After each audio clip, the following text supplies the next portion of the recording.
नमस्कार साथियों। वर्ष 2024-25 में यूडाइस पोर्टल पर क्लास 1 से लेकर क्लास 12 तक के बच्चों को उनकी क्लास में ऐड करने का ऑप्शन स्टार्ट हो चुका है। साथियों, सबसे पहले हम क्लास फर्स्ट के बच्चों को क्लास में ऐड करने का नया और बदला हुआ तरीका, अपडेट तरीका सीखते हैं। इसके बाद क्लास सेकंड से लेकर 12 तक में बच्चों को ऐड करने का तरीका देखेंगे। यह कार्य आपको मात्र 1 सप्ताह के अंदर ही पूर्ण कर लेना है। तो चलिए स्टार्ट करते हैं आज का बहुत ही महत्वपूर्ण कंटेंट। साथियों, क्लास फर्स्ट के बच्चों को ऐड करने के लिए सबसे पहले आपको यूडाइस पोर्टल के ऊपर लॉगिन होना होगा। लॉगिन होने के बाद आप पहुंच जाएंगे यूडाइस पोर्टल के होम पेज के ऊपर। होम पेज पर जाने के बाद आपको वहां पर कई सारे ऑप्शन दिखाई देंगे। उन ऑप्शनों में से आपको चूज कर लेना है स्कूल डैशबोर्ड। स्कूल डैशबोर्ड के बाद आप कक्षा 1 के सामने की तरफ देखेंगे तो आपको ऐड स्टूडेंट व्यू मैनेज का ऑप्शन दिखाई देगा।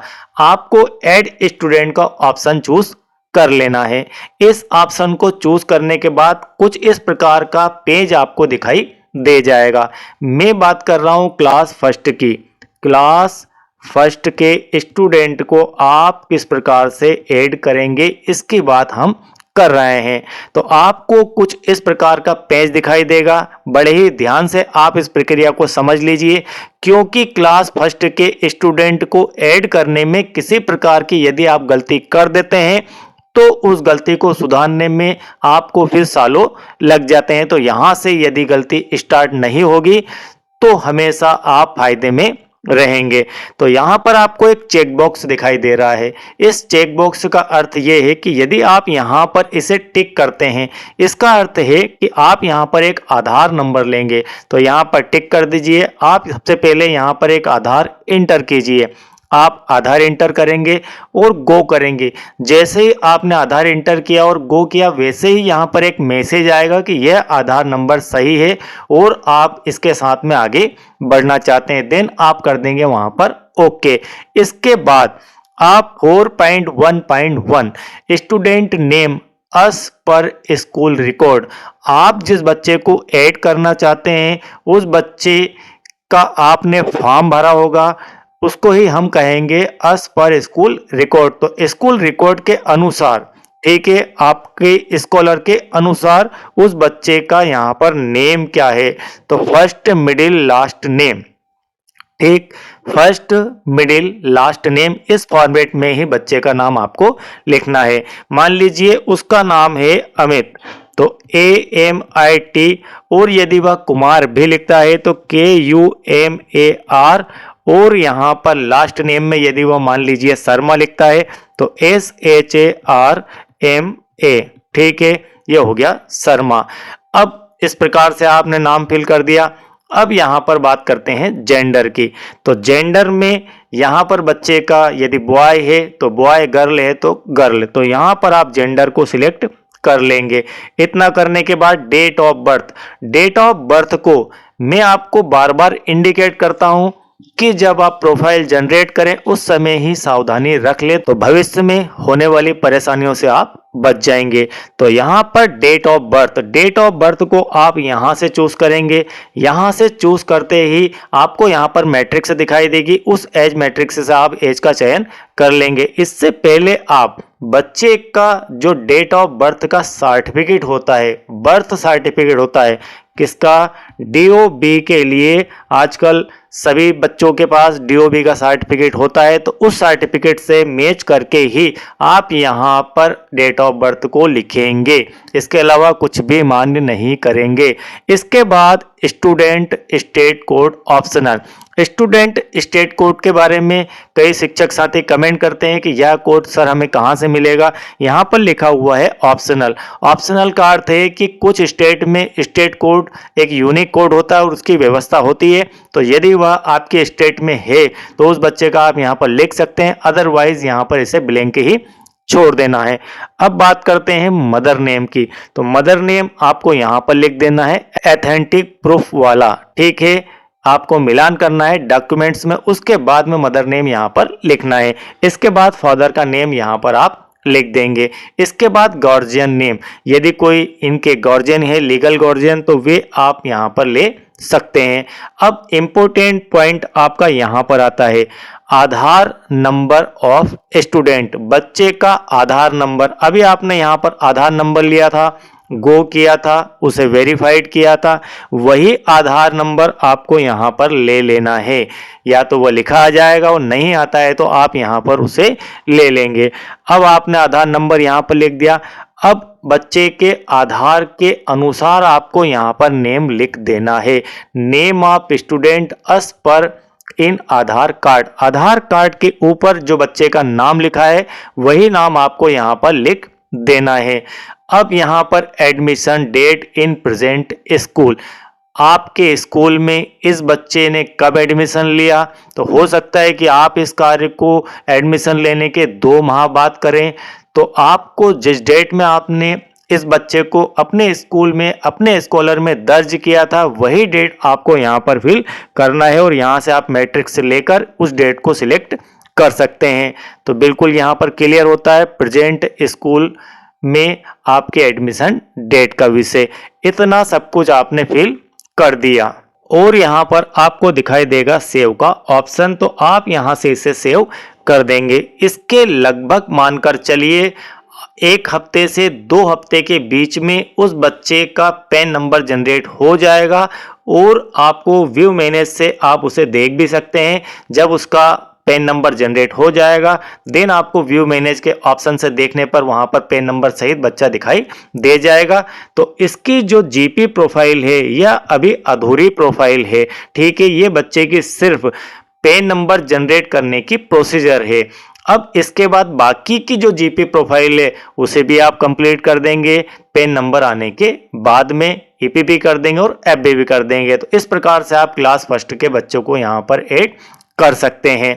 अब विषय एक और आता है कि मान लीजिए आपने कोई प्रोफाइल बनाई और उस प्रोफाइल में यहाँ पर आधार नंबर गलत आपके द्वारा लिखा गया, तब आप क्या करेंगे। अब इस नंबर को हम कैसे हटाएं, तो उसका तरीका मैंने एक वीडियो के माध्यम से आपको बताया कि किस प्रकार से आप आधार को रिमूव कर सकते हैं। बिल्कुल कर सकते हैं, लेकिन उसके लिए आपको पूरी प्रोसीजर उस वीडियो में जाकर समझनी होगी। वह वीडियो आपको प्लेलिस्ट में मिल जाएगा या फिर नीचे डिस्क्रिप्शन में प्लेलिस्ट की लिंक मैंने दी है, वहां से भी आप देख सकते हैं।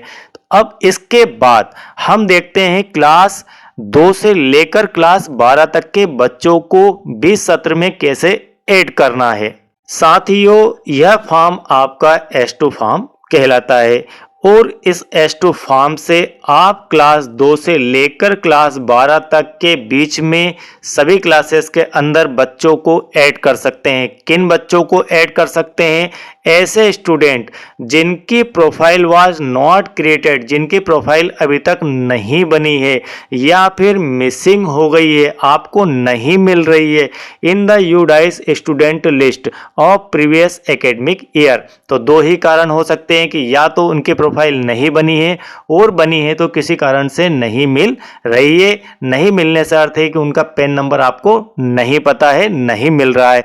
उस स्थिति में इस फॉर्म को फिल करके आप जो है कक्षा 2 से लेकर 12 तक में किसी भी क्लास में बच्चों को सीधे सीधे ऐड कर सकते हैं। अब यह आपको सबमिट कहाँ करना है? Submit to block, district, state level education officer और या फिर उनके इक्विवेलेंट। तो आपको अपने ब्लॉक पर ही इसे सबमिट करना है। फॉर्म को किस प्रकार से फिल करना है? तो यहाँ पर फॉर्म में आपको यूडाइस कोड फिल कर देना है, यहाँ पर स्कूल का नेम फिल कर देना है, यूडाइस डिस्ट्रिक्ट नेम यहाँ पर फिल कर देना है, यूडाइस ब्लॉक नेम आपको यहाँ पर फिल कर देना है। इसके बाद आप यहाँ पर आगे बढ़ेंगे तो सीरियल नंबर दिए गए हैं, तो यहाँ पर 4 सीरियल नंबर आपके ज़्यादा से ज़्यादा आ सकते हैं। क्लास एंड सेक्शन, आप इस बच्चे को किस बच्चे को, जिस बच्चे की आप यहाँ पर जानकारी फिल करने वाले हैं उस बच्चे को किस क्लास में ऐड करना चाहते हैं, तो उस बच्चे का यहाँ पर क्लास और सेक्शन आपको फिल कर देना है। और उसके बाद students particular mention M for male और F for female. DOB in इस फॉर्मेट में आपको डीओबी लिखना है। तो नेम में आप यहाँ पर नेम लिख देंगे, यहाँ पर जेंडर लिख देंगे, यहाँ पर डेट ऑफ बर्थ लिख देंगे और ये तीनों चीजें आपकी आधार कार्ड से यदि मिलान करके आप लिखें तो बहुत ही बेहतर होगा। आपके स्कॉलर से मिलान करके लिखें तो भी बहुत बेहतर होगा। कुल मिलाकर ये चीजें बार बार चेंज नहीं होगी, इसलिए इनको जब भी आप फिल करें तो एथेंटिक जानकारियां ही यहाँ पर लिखें। अब यहाँ पर है पेरेंट डिटेल्स, फादर का नेम और मदर का नेम आपको यहाँ पर फिल कर देना है। इसके बाद आधार नंबर ऑफ स्टूडेंट, बच्चे का आधार नंबर आपको यहाँ पर लिख देना है। Name of student us Aadhaar card, बच्चे के आधार कार्ड पर उसका क्या नेम लिखा हुआ है वो यहाँ पर लिख देना है। हो सकता है कि बच्चे का जो नाम है और यहाँ पर आधार कार्ड में नाम हो वो अलग अलग हो, तो जो भी यहाँ पर आधार कार्ड में नाम है वो यहाँ पर लिखना है। अब यहाँ पर अलग अलग होने से हो सकता है कि वो इन फ्यूचर वेरीफाइड नहीं हो, ऐसा ही होगा कि वो आधार वेरीफाई नहीं होगा। आधार वेरीफाई उसी स्थिति में होता है जब यहाँ पर नेम और डेट ऑफ बर्थ और बच्चे के आधार पे नेम ये सब चीजें एक जैसी हो। कुल मिलाकर नेम, जेंडर और डेट ऑफ बर्थ आधार के name, gender and date of birth से मैच हो जाएगा, देन वह वेरीफाई हो जाएगा। चलिए इसके बाद admission date in present school, आपके स्कूल में यह बच्चा कब एडमिट हुआ है वह डेट लिखना है, ना कि यह बच्चा कब से पढ़ना स्टार्ट हुआ वह तारीख लिखना है। क्लियर? आपके पास यह बच्चा कब आया वह डेट आपको यहां पर लिख देना है।